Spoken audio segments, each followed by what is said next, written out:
बिस्मिल्लाहिर्रहमानिर्रहीम। अस्सलामुअलैकुम dear students. आज मैं आपके लिए क्लास 10 का फ़िज़िक्स का गेस्ट पेपर बनाया है मैंने आपके लिए, ठीक है ना, जो कि कल आपका पेपर है।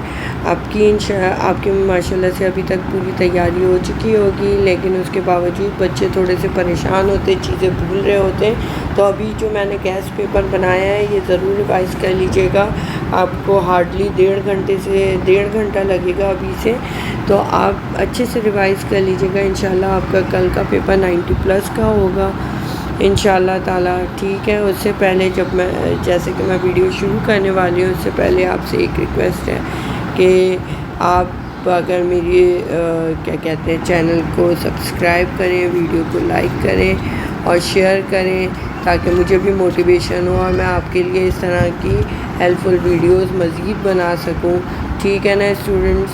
अब मैं अपने वीडियो शुरू करती हूँ, सही है ना। सबसे पहला आपका आता है सेक्शन ए। सेक्शन ए क्या होता है आपके, नॉर्मली जो है ना ऑब्जेक्टिव होता है। Section A normally objective portion होता है। ऑब्जेक्टिव आप 10 ईयर से कर लीजिएगा, और आपके बुक के जो एंड के सवाल हैं MCQs वो ज़रूर कर लीजिएगा, ठीक है ना। आपका ऑब्जेक्टिव बहुत अच्छा हो जाएगा। फिर बी में शॉर्ट और लॉन्ग कुछ इंपॉर्टेंट निकल आते हैं, ठीक है ना। शॉर्ट जो मैंने निकाले मेरे हिसाब से ये 3 लॉज हैं जो कि बहुत इंपॉर्टेंट है। Ohm's law, Joule's law, Coulomb's law, ये तीनों अच्छे से कर लीजिएगा, ठीक है।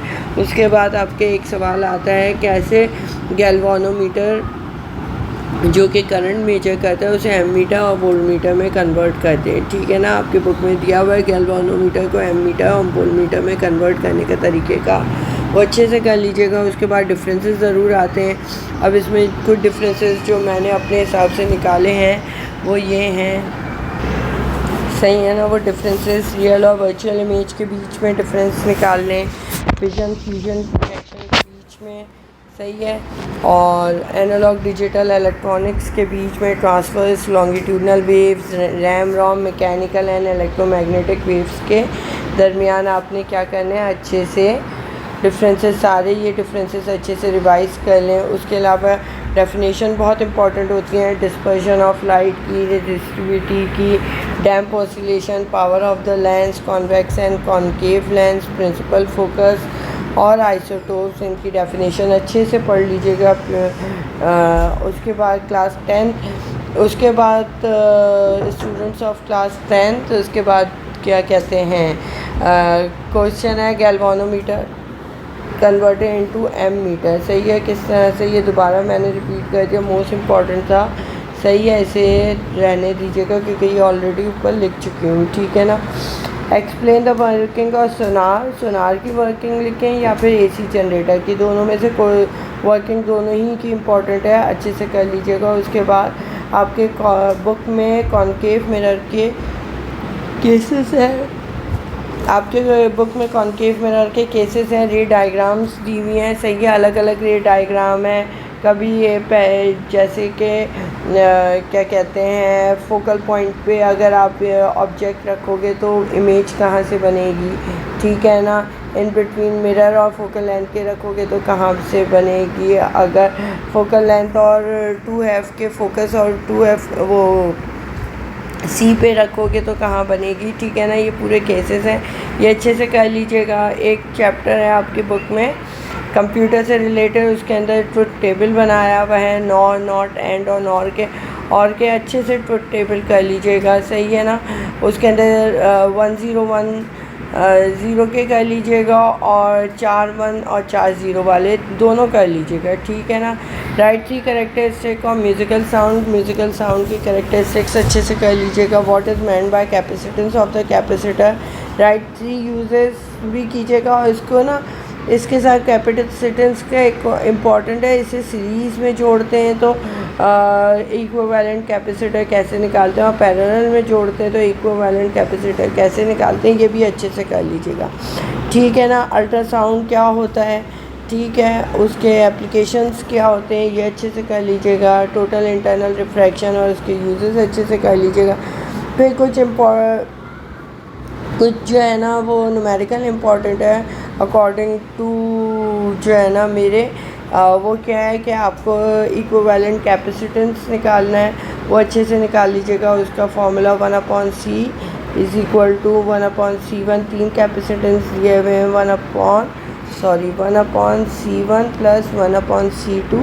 इसमें तीनों को जो है ना कैपेसिटेंस को डाल के आप निकाल लीजिएगा, ये फॉर्मूला है, ठीक है।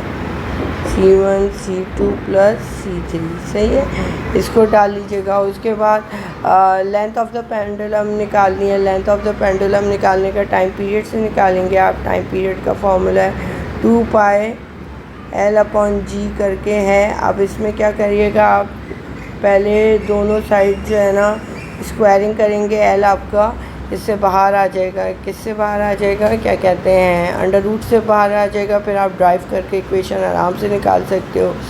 Calculate the force acting on a charge of 3 microcoulomb when the electric intensity is equal to 5 newton coulomb. ये भी आपकी बुक में दिया हुआ है, ठीक है ना। फोर्स निकालनी है जिसमें चार्ज और इंटेंसिटी दोनों दी हुई है, ठीक है। तो इसका भी फॉर्मूला आपको दिया हुआ है, वो निकाल लीजिएगा, सही है। 100 joule of heat is produce each second and 4 ohm resistance. Find the potential difference across the resistance, सही है। आपको पोटेंशियल डिफरेंस दिया हुआ है और क्या कहते हैं हीट एनर्जी दी हुई है और साथ में रेजिस्टेंस दिया हुआ है। आप आराम से निकाल सकते हो ये भी, ठीक है। How long will it take to decay, ये आपका रेडियो एक्टिविटी का सवाल है, ठीक है। ये बहुत इंपॉर्टेंट है, इसे ज़रूर करके जाइएगा। इसके अंदर हाफ़ लाइफ निकालनी है और टाइम पीरियड निकालना है, जो कि आपने अच्छे से किया हुआ होगा, आपकी बुक में मौजूद है। उसके बाद 12 वेव्स पर सेकंड फ्रीक्वेंसी दी हुई है, pass through a point of surface of a pond. Calculate the wave length if the velocity is, velocity given है, आपकी फ्रीक्वेंसी गिवन है, आपको क्या निकालना है, लैम्डा निकालना है, सही है। V is equal to F lambda का फॉर्मूला लगाइएगा, आपका आराम से निकल जाएगा, ठीक है। अब ये तो आपके क्या थे, आपके कुछ न्यूमेरिकल थे, सही है, ये आप अच्छे से कर लीजिएगा। इसके बाद क्या लॉन्ग में सवाल है, फैराडे लॉ है, लेंस लॉ ऑफ इंडक्शन, ये लॉन्ग में आता है। इसके अलावा एस्ट्रोनॉमिकल की कंस्ट्रक्शन और इसकी डायग्राम भी अच्छे से बना लीजिएगा, ठीक है ना। तो एस्ट्रोनॉमिकल और कंपाउंड माइक्रोस्कोप इस साल के लिए इम्पॉर्टेंट है। फिर डीसी मोटर की वर्किंग कीजिएगा। सिंपल हार्मोनिक मोशन बताइएगा क्या होता है सिंपल हार्मोनिक मोशन, आपको पता होगा, ये is directly proportional to -x। इसमें सिंपल पेंडुलम की क्या कहते हैं बताइएगा कि सिंपल पेंडुलम का मोशन क्या कहते हैं, सिंपल हार्मोनिक होता है। पूरी डेरिवेशन पूरा आपका एक्सप्लेनेशन बुक में दिया हुआ है, आराम से कर लीजिएगा, आप रिवाइज़ कर लीजिएगा, बहुत आसान है। रेडियो आइसोटोप्स कौन से होते हैं, रेडियो आइसोटोप्स किस लिए यूज़ होते हैं, ये पूरा आपका एक चार्ट बना हुआ है, बल्कि उसके अंदर बताया हुआ है। 9 में भी बना हुआ है, 10 में भी बना हुआ है।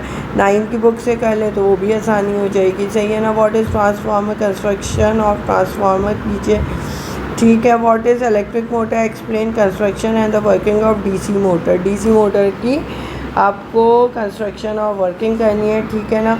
ये आपके हो गए पूरा फिज़िक्स का पेपर, इसे अच्छे से रिवाइज़ कीजिएगा, इंशाल्लाह देखिएगा आपके मैं ये तो नहीं कहूँगी कि 100% इधर से आ रहा है, लेकिन ये है कि 95% आपका ऐसा हो जाएगा कि आप आराम से अगर ये रिवाइज़ करके जाएंगे, आराम से ऑप्शन के साथ अपना पेपर हल कर लेंगे, बल्कि आपको ज़्यादा ही सवाल आ रहे होंगे।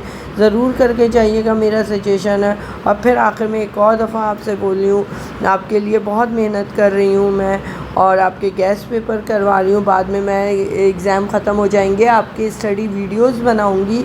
फ़र्स्ट ईयर सेकंड ईयर में आप लोग फर्स्ट ईयर में चले जाएंगे, इंशाल्लाह देखिएगा आप लोगों के फ़र्स्ट ईयर के वीडियोस अपलोड करूँगी। छोटे बहन भाई होंगे तो उन्हें बताइएगा। 9 मैट्रिक की भी स्टडी वीडियोस मुख्तलिफ़ सब्जेक्ट की हमारी एकेडमी अपलोड करेगी, ठीक है ना। उसके लिए आपकी मोटिवेशन की ज़रूरत है, और मोटिवेशन कैसे करेंगे, आप मेरे वीडियोस को लाइक करें, सब्सक्राइब करें और लोगों को शेयर करें, ठीक है। थैंक यू, जज़ाकल्लाह, अल्लाह हाफ़िज़।